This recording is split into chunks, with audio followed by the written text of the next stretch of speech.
Welcome दोस्तों, मैं हूं उपेश पांडे। आप सबका स्वागत करता हूं मेरे चैनल EZ क्लासेस पर। आज के हमारे लेक्चर में हम पढ़ने जा रहे हैं image formed by spherical mirrors. हम सब जानते हैं स्फेरिकल मिरर्स दो टाइप के होते हैं, कॉनकेव मिरर और कॉन्वेक्स मिरर। आज की क्लास में हम रे डायग्राम सीखेंगे कॉनकेव मिरर का, किस तरह से कॉनकेव मिरर एक ऑब्जेक्ट की इमेज बनाता है और ऑब्जेक्ट को अलग अलग जगहों पे प्लेस करते हुए हम उसकी इमेज को ट्रेस करने की कोशिश करेंगे। आप सब जानते हो 6 केसेस होते हैं, तो हर एक केस के लिए हम डायग्राम बनाएंगे। तो आज की क्लास के लिए आपको मैं ये बोलना चाहूँगा कि आप साथ साथ बनाते चलिए। रूल्स पहले हम सीखेंगे, उसके बाद हम डायग्राम बनाएंगे। डायग्राम आप साथ साथ बनाइए ताकि आपकी भी प्रैक्टिस हो जाए, और कम से कम एक बार ये चैप्टर को पढ़ने के दौरान आपको ये डायग्राम ढंग से बनाने चाहिए, क्योंकि अगर आप एक बार ढंग से बनाओगे तो आपके कंसेप्ट क्लियर होंगे और न्यूमेरिकल प्रॉब्लम्स आपके बहुत ही इजीली सॉल्व हो जाएंगे उसके बाद। तो चलिए स्टार्ट करते हैं हम आज की क्लास। सबसे पहले रूल्स, ये किस चीज़ के रूल्स हैं कि आप इमेज किस तरह से बनाओगे या किस तरह से इमेज बनती है किसी ऑब्जेक्ट की। पहला rule, all light rays parallel to principal axis after reflection pass from focus. बच्चों सबसे पहले आप ये डायग्राम देखो जो हमने लास्ट क्लास में देखा था, एक स्फेरिकल मिरर के कुछ टर्म्स। एक स्फेरिकल मिरर है, यहाँ पर हम कॉनकेव मिरर के बारे में पढ़ रहे हैं। This is a concave mirror, ठीक है, बिकॉज इस मिरर का आउटर सरफेस पर पेंटिंग किया गया है। ठीक है, इस मिरर के आउटर सरफेस पे पेंट किया गया है, इसलिए ये कॉनकेव मिरर का एग्जाम्पल है।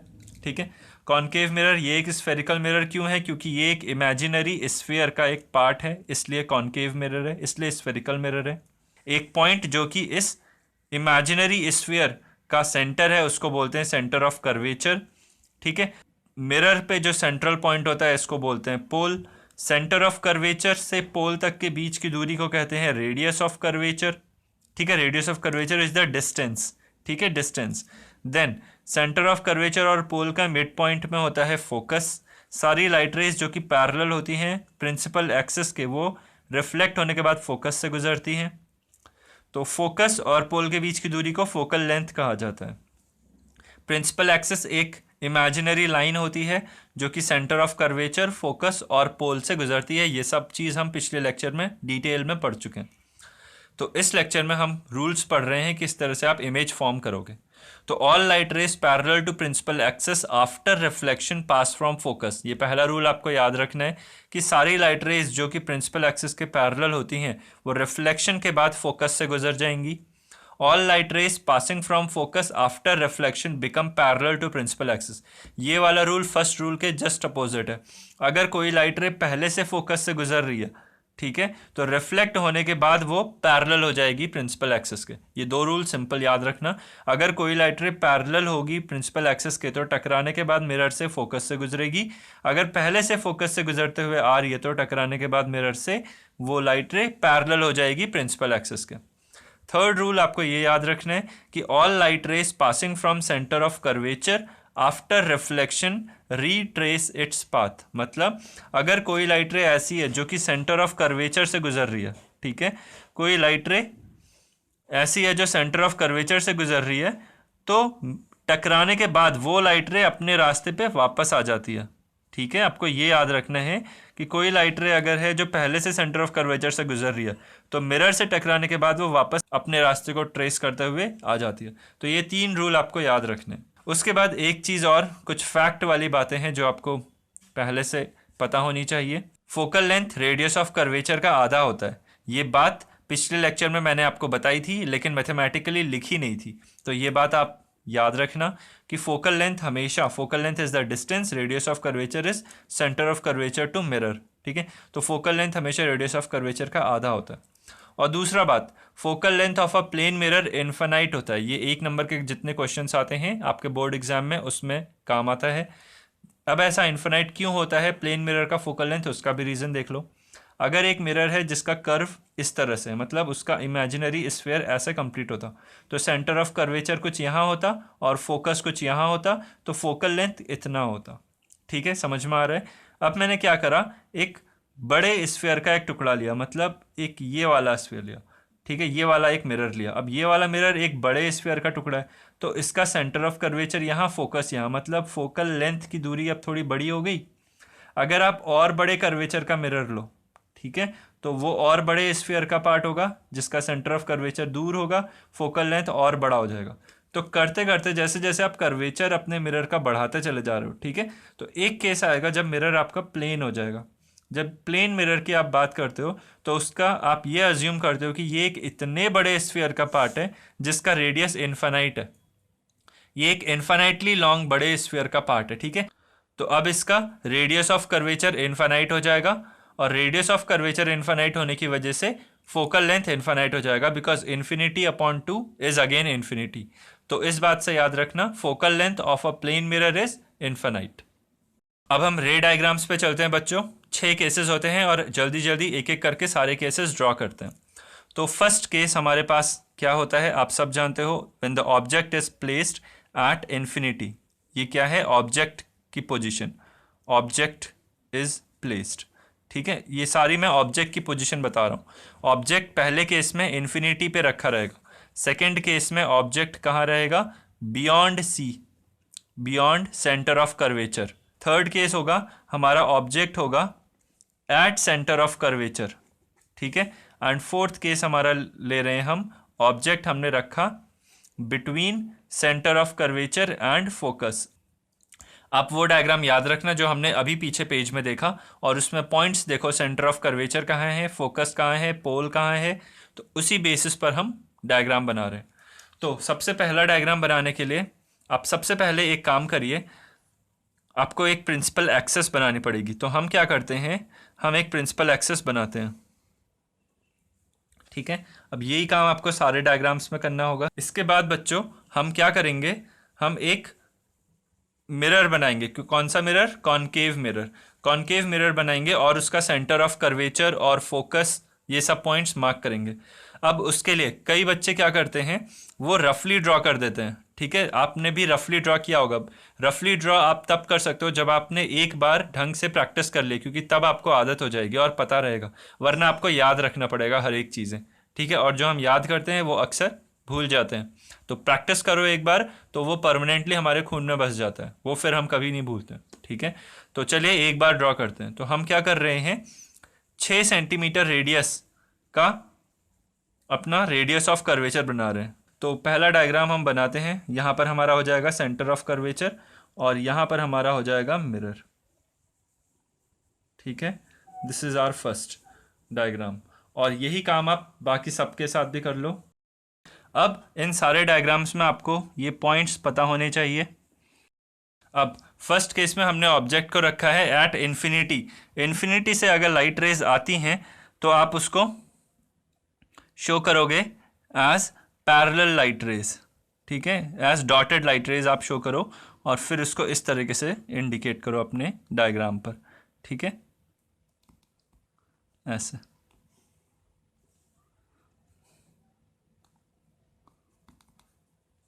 ये सारी light rays parallel to principal axis हैं, और अगर ऐसा होता है तो रिफ्लेक्शन के बाद ये सारी लाइट रेज कहाँ से जाती हैं, फोकस से गुजरती हैं।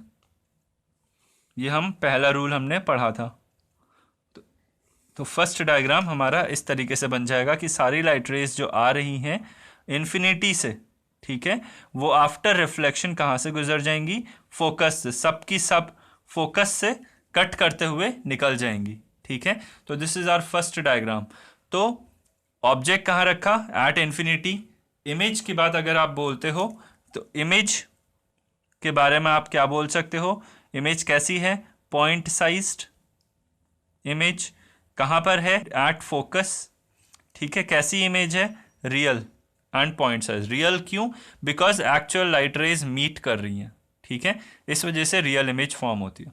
तो this is our first diagram complete. जब ऑब्जेक्ट आपका इन्फिनिटी पर हो, जैसे सन रेज आ रही हैं, ठीक है, सन काफ़ी दूर होता है तो हम उसे इन्फिनिटी पे मान लेते हैं, तो वहाँ से जब लाइट रेज आती हैं पैरेलल लाइट रेज, टकराने के बाद सबकी इमेज कहाँ बनती है, फोकस पर।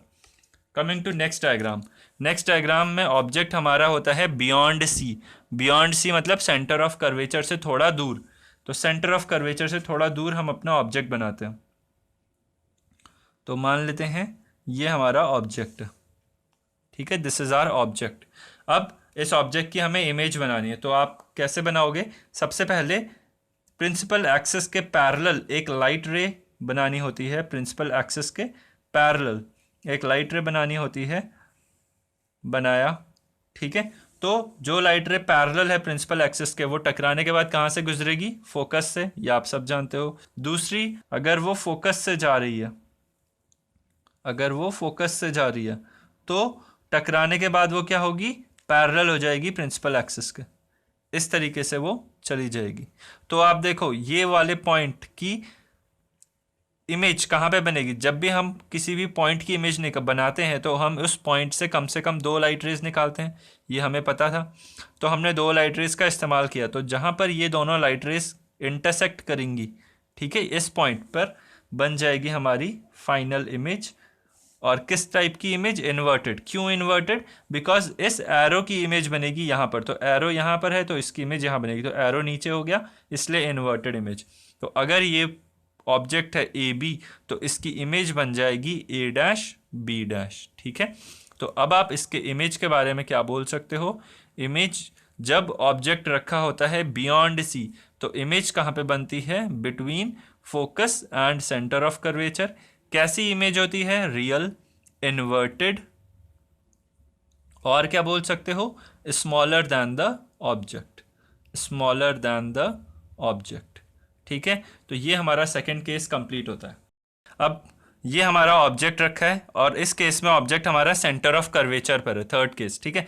तो इस केस में बहुत ह्यूमन एरर का बहुत चांस होता है, तो आपको इसको बहुत ही एक्यूरेटली बनाना पड़ेगा। हमने इस ऑब्जेक्ट की हाइट रखी है जस्ट 1 सेंटीमीटर, तो क्योंकि हमें एक पैरेलल लाइट रे चाहिए तो हम देख लेते हैं 1 सेंटीमीटर यहाँ पर, यहाँ से गुजरेगा, ठीक है। तो इस से एक पैरेलल लाइट रे बनाते हैं जो कि मिरर पे टकराएगी। मिरर पे टकराने के बाद ये लाइन, ये लाइट रे फोकस से गुजरेगी, ठीक है। मिरर से टकराने के बाद ये लाइट रे फोकस से गुजरेगी इस तरीके से। तो फोकस से गुजरेगी तो ये इस तरह से ड्रॉ हो जाएगा, ठीक है। ये लाइट रे यहाँ से जाएगी और टकराने के बाद फोकस से गुजरते हुए इस डायरेक्शन में आ जाएगी।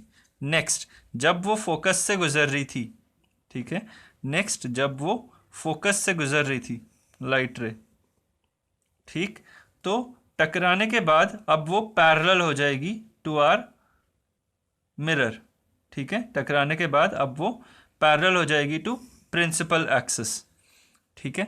तो जब आप इसको ड्रॉ करोगे तो आप देखोगे ये दोनों एक के नीचे एक कट करेंगे और इस तरीके से आपको एट सी इस ऑब्जेक्ट की इमेज मिलेगी, ठीक है। मैं फिर से बता देता हूँ, अगर आपने एक ऑब्जेक्ट लिया जो कि आपने सेंटर ऑफ कर्वेचर पे रखा, तो आपको बहुत एक्यूरेसी से डायग्राम ड्रॉ करना पड़ेगा। तो आपने एरो हेड से दो लाइट रे निकाली, एक लाइट रे टकराने के बाद फोकस से गुजरती हुई जाएगी और दूसरी लाइट रे फोकस से अगर गुजर रही है तो टकराने के बाद पैरेलल हो जाएगी, ठीक है। ये आपका मिरर है, कॉनकेव मिरर। तो इस केस में हमें जो इमेज मिलती है वो जस्ट नीचे मिलती है सेंटर ऑफ कर्वेचर के। और अगर आप इस इमेज के बारे में लिखना चाहो तो इमेज बनेगी एट सी। अगर ऑब्जेक्ट रखा है सेंटर ऑफ कर्वेचर पे तो इमेज भी होगी at C, same size as object, same size as that of object, as that of object, ठीक है, same size as that of object at C, ठीक है। और real and inverted, real and inverted. तो ये case बहुत ही ध्यान से बनाना, क्योंकि इस केस में सबसे ज़्यादा एरर होती है बच्चों से, ठीक है। नेक्स्ट केस की बात करते हैं। इसमें ऑब्जेक्ट हमारा सी और एफ के बीच में रखा हुआ है, तो हमने ऑब्जेक्ट को सी और एफ के बीच में प्लेस कर दिया। अब इससे एक लाइट रे जो कि पैरेलल जा रही है प्रिंसिपल एक्सिस के, ठीक है, इस तरीके से वो टकराने के बाद फोकस से गुजरेगी और जो लाइट रे फोकस से जा रही है, जो लाइट रे फोकस से जा रही है वो टकराने के बाद पैरेलल हो जाएगी हमारी प्रिंसिपल एक्सिस के, ठीक है, प्रिंसिपल एक्सिस के पैरेलल हो जाएगी। और इस केस में आप देख रहे हो कि इमेज उसकी बन रही है कुछ यहाँ पर, दैट इज बियॉन्ड सी, सी से दूर। तो इसके बारे में हम लिख लेते हैं। जब हमारा ऑब्जेक्ट रखा है between centre of curvature and focus, तो इमेज हमारी बन रही है beyond C, beyond C, larger than object, larger than object and real and inverted. तो आपको ये चीज़ें ध्यान देनी है बच्चों। देखो, जब इन्फिनिटी पे था तो फोकस पे बन रही थी और पॉइंट साइज। जैसे जैसे आप ऑब्जेक्ट को पास लेके आ रहे हो, बियॉन्ड सी रखा, तो थोड़ा सा साइज उसका बड़ा, फोकस से थोड़ा दूर होगी इमेज और थोड़ी सी साइज में बड़ी होगी, लेकिन अब भी ऑब्जेक्ट से छोटी। जब ऑब्जेक्ट को सेंटर ऑफ कर्वेचर पे रखोगे तो इमेज भी सेंटर ऑफ कर्वेचर पे, same size, just inverted, real and inverted, ठीक है। और जब आप सी से भी पास ले आओगे ऑब्जेक्ट को तो इमेज सेंटर ऑफ कर्वेचर से दूर चली जाएगी, रियल एंड इन्वर्टेड तो होगी मगर बिगर दैन द ऑब्जेक्ट। चलते हैं हम अगले केस में। अब फिफ्थ केस में हमें पढ़ना है when the object is at focus, ठीक है। और सिक्स केस में हम पढ़ेंगे object is between pole and focus. तो यहां पर हमारा centre of curvature, this is our pole, this is our center of curvature, this is pole,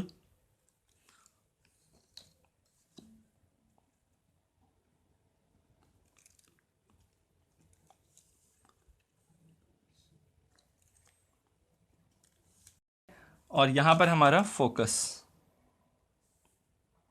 चलिए, अब इस केस में हम क्या कर रहे हैं, ऑब्जेक्ट कहां पर है, फोकस के ऊपर है। अब डायरेक्टली ऑब्जेक्ट को हमने फोकस पे रख दिया। अब जब ऑब्जेक्ट को फोकस पे हमने रखा तो फिर से वही काम, दो लाइट रेज, एक लाइट रे जो कि पैरेलल होगी, जो लाइट रे पैरेलल होगी वो फोकस से गुजरेगी, इस तरह से बना दी। अब दूसरी लाइट रे ढूंढिए, दूसरी लाइट रे कैसे बनाएंगे। अब हम जानते हैं दूसरी लाइट रे अगर फोकस से जाएगी तो वो पैरेलल हो जाएगी, बट फोकस से तो आप इस बार नहीं बना सकते।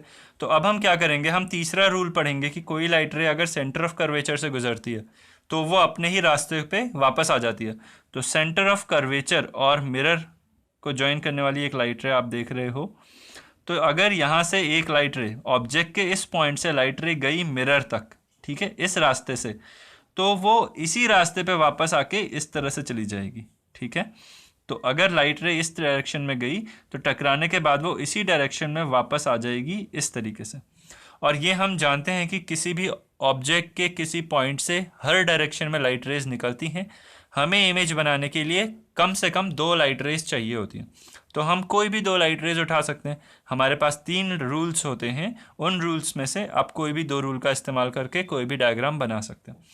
तो जब आप ये केस बनाते हो तो आप देखते हो कि दोनों लाइंस पैरेलल हो जाती हैं, ठीक है। और कहाँ पे मिलती हैं, इन्फिनिटी में जाके मिलती हैं। तो इसकी इमेज के बारे में आप क्या बोल सकते हो, इसकी इमेज के बारे में आप बोल सकते हो when the object is at focus. तो इसकी इमेज के बारे में आप बोल सकते हो image is real at infinity, ठीक है। इमेज कहाँ पे बनेगी, इन्फिनिटी, क्योंकि ये पैरेलल लाइंस होगी और पैरेलल लाइंस कहाँ इंटरसेक्ट करती हैं, इन्फिनिटी पे। और हम बोल रहे हैं कि यहाँ रियल लाइंस दोनों जा रही हैं और पैरेलल पे इंटरसेक्ट कर रही हैं, इसलिए रियल इमेज होगी। Next, last case, when the object is between pole and focus.